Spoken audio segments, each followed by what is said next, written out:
Rizal. In Mel's altar, praying the Rosary and wearing a blue scapular of the Immaculate Virgin.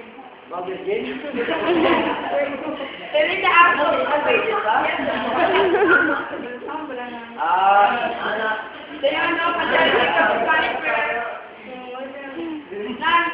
Then he confessed to the Father of La Clara for the third time. Now, what is siya na hospital?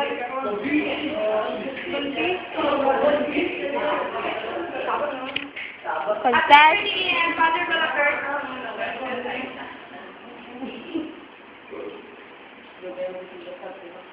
at 5 p.m., Rizal had sleep last week. Last kanina, ni Rizal pangakaw, 5 p.m. Kaya diba, at yun siya 7 a.m.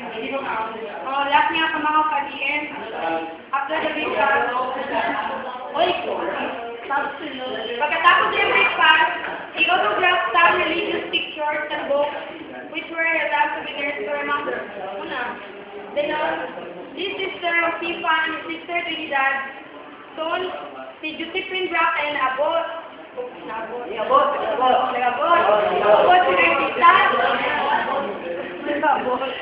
Then, ako na rin sila, kasal mo sila sila. Di ba kasal sila? Alright, si Mary, canonically at 60 pa isa. Nag-request si Rita na sila naman ni Josephine nagpakasal. So, si Father Balaguer, Mary din, nagpakasal sila. Alas 5 dagat, pakasal sila. Rizal gave his wife a wedding gift, a religious book, Imitation de Cristo. Religious book, Imitation de Cristo. By 6 p.m., Rizal was ready to have his will disposed with death at Bagumbayan Field. At 7 a.m., he had to die by order of Governor Labiha.